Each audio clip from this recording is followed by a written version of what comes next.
Hello friends, ਕੀ ਹਾਲ ਚਾਲ ਹੈ ਤੁਹਾਡਾ।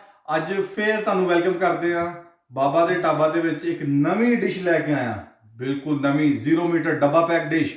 ਕਿਹੜੀ ਡਿਸ਼ ਦਾ ਕੀ ਨਾਮ ਹੈ ਜੀ? ਹਰਿਆਲੀ ਚਿਕਨ। ਅੱਜ ਤੁਹਾਨੂੰ ਮੈਂ ਦੱਸਣ ਲੱਗਾ ਵਾਂ ਕਿ ਬਹੁਤ ਹੀ ਸਿੰਪਲੀ ਇਹਨੂੰ ਬਣਾਈਦਾ ਔਰ ਕਿਵੇਂ ਬਣਾਈਦਾ। ਮੈਂ ਤੁਹਾਨੂੰ ਇਹਦੇ ਵਿੱਚ ਜਿਹੜੇ ਇੰਗਰੀਡੀਐਂਟਸ ਨੇ ਮੈਂ ਤੁਹਾਨੂੰ ਉਹ ਨੋਟ ਕਰਵਾਉਣਾ ਵਾਂ ਤੇ ਇਹ ਝਟਪਟ ਤਿਆਰ ਹੋਣ ਵਾਲੀ ਡਿਸ਼ ਹੈ। ਤੇ ਮੇਰੇ ਨਾਲ ਤੁਸੀਂ ਪਲੀਜ਼ ਨੋਟ ਕਰਿਓ ਇੰਗਰੀਡੀਐਂਟਸ ਜਿਹੜੇ ਸਾਨੂੰ ਚਾਹੀਦੇ ਹੋਣਗੇ। ਸਭ ਤੋਂ ਪਹਿਲੇ ਸਾਨੂੰ ਕੀ ਚਾਹੀਦਾ ਜੀ? 1 ਕਿਲੋ चिकन। ਤੁਸੀਂ ਮਿਕਦਾਰ ਘਟਾ ਵਧਾ ਸਕਦੇ ਹੋ, ਠੀਕ है। तो मैं धनिया लिया है 150 ग्राम। 150 ग्राम ही मेरे को पुदीना है। और इस तो बाद मेरे को है हरिया मिर्चा ने तकरीबन 10 अदद। 1 अदद मैं प्याज लिया। 1 शिमला मिर्च है मेरे को। 2 टेबल स्पून जिंजर गार्लिक का पेस्ट है मेरे को। ज़ीरा 1 टीस्पून। धनिया पाउडर है। हल्दी है और यह नमक है। चिट्टी प्लेट है, तुहानू शायद नज़र ना आ रहा हो नमक, लेकिन यकीन करो, सच्ची गल यकीन कर लो, ये नमक है। और ये तीनों चीज़ें तुहानू दसियां ने मैं, यह 1 टीस्पून है, ठीक है। 1 अद्धा टमाटर लिया मैं। अच्छा, मैं तुहानू थोड़ा प्रोसैस दस देवां कि किस तरह करना है। जिहड़ा धनिया और पुदीना है ना, इनू मैं छोटे छोटे हिस्सों च कट के और इनू मैं ग्राइंड कर लेना है। नाल ही मैं शिमला मिर्च विच ऐड कर देवांगा। शिमला मिर्च, हरिया मिर्चां और टमाटर जो तुसीं चाहते हो तो इन्हू छोटे छोटे पीसां दे विच करके, लेकिन बेस्ट है कि इनू सब नू मैं छोटा छोटा करके और इनू मैं ग्राइंड कर लवां। ग्राइंड करने तो बाद फिर बाकी का प्रोसैस मैं तुहानू डायरैक्ट उत्थे चुल्हे ते विखाना। आ जाओ मेरे नाल फिर। अच्छा फ्रेंड्स, सारा कुछ मैं चॉप करके मैं ब्लेंडर च पा लिया। हुण इनू मैं ब्लेंड कर लवांगा। सारी चीज़ां जिहड़े मैं तुहानू पहले दसियां सन कि उन्हां नू छोटा छोटा कट के ते तुसीं इनू ब्लेंड कर लेना है। अच्छा फ्रेंड्स, मैं हाफ कप ऑयल पैन दे विच पा के इनू गर्म कर लिया। ਹੁਣ मैं चिकन ਨੂੰ ਇਹਦੇ ਵਿੱਚ ਪਾ ਕੇ ਇਹਨੂੰ ਮੈਂ चिकन ਨੂੰ ਫਰਾਈ ਕਰ ਲਵਾਂਗਾ ਔਰ 골ਡਨ ਕਲਰ ਆਉਣ ਤੱਕ। ਫਿਰ ਇਸ ਤੋਂ ਬਾਅਦ ਬਾਕੀ ਚੀਜ਼ਾਂ ਐਡ ਕਰਦੇ ਹਾਂ। ਆਜੋ ਫਿਰ।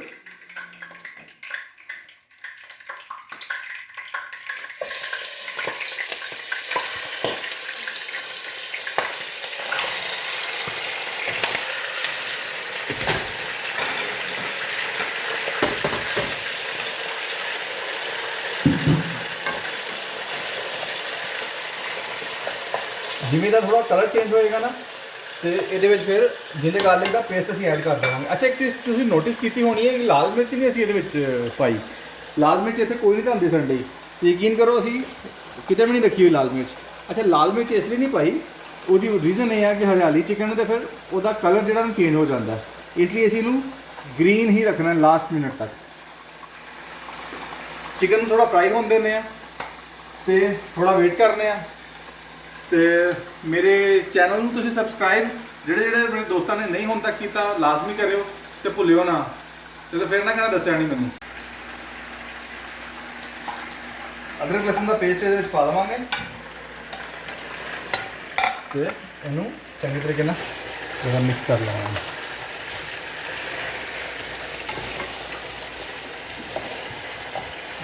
ਜਿਵੇਂ ਇਹਦਾ ਕਲਰ ਥੋੜਾ 골ਡਨ ਬਰਾਊਨ ਹੋਏਗਾ ਤੇ ਅਸੀਂ ਬਾਕੀ ਦੇ ਮਸਾਲੇ ਐਡ ਕਰ ਲਵਾਂਗੇ।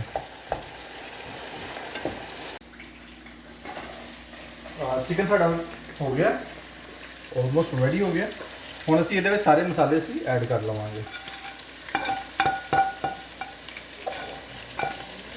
और इनू अच्छा तरह असीं मिक्स कर लवांगे।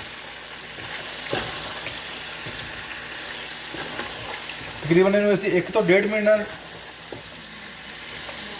इनू इस तरीके नाल इनू भुनांगे। फिर जिहड़ी इहदी पेस्ट तैयार कीती है, धनिया पुदीना हरी मिर्चां टमाटर प्याज, वो पेस्ट असीं इहदे विच असीं ऐड कर देवांगे तो फिर बाद में इसनूं दम ते लगावांगे, ठीक है। इन्हूं 1 मिनट लिए जरा छड्डो इस तरह ही, उस तो बाद बाकी चीज़ां ऐड करते हैं जी। तकरीबन 1 मिनट हो गया। हुण असीं इहदे विच जो असीं पेस्ट रेडी कीती सी, ठीक है, वो सारा कुछ इहदे विच असीं ऐड कर देवांगे। तो आंच असीं बिल्कुल हल्की कर देनी है, याद रखना आंच हल्की कर देनी है।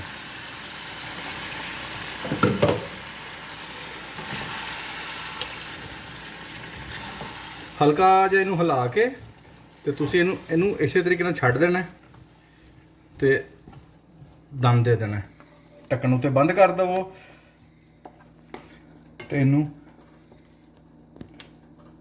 10 ਮਿੰਟ ਲਈ ਪੱਕਣ ਦਿਓ। ਜਦੋਂ 10 ਮਿੰਟ ਹੋ ਗਏ ਨੇ ਹੁਣ ਚੈੱਕ ਕਰਦੇ ਆ ਕੀ ਪੋਜੀਸ਼ਨ ਹੈ। ਵਾਹ ਜੀ ਵਾਹ, ਬਹੁਤ ਸੋਹਣੀ ਤਿਆਰੀ ਹੋ ਗਈ ਇਹਦੀ। ਤੇ ਇਹਦੇ ਵੇਖਣ 'ਚ ਬਹੁਤ ਸਵਾਦ ਲੱਗਣ ਡਿਆ। ਤੇ ਚੁੱਲ੍ਹਾ ਕਰਾਂਗੇ ਆਪਾਂ ਬੰਦ। ਹੁਣ ਇਹਨੂੰ ਅਸੀਂ ਡਿਸ਼ ਆਊਟ ਕਰ ਲਵਾਂਗੇ। ਲੋ ਫਰੈਂਡਸ, ਸਾਡਾ ਹਰਿਆਲੀ ਚਿਕਨ ਬਿਲਕੁਲ ਤਿਆਰ ਹੈ। ਤੇ ਮੈਂ ਤੇ ਇਹੋ ਹੀ ਆਖਾਂਗਾ, ਜ਼ਰੂਰ ਆਪਣੀ ਫੈਮਿਲੀ ਦੇ ਨਾਲ ਟਰਾਈ ਕਰਿਓ ਇਸ ਰੈਸਿਪੀ ਨੂੰ।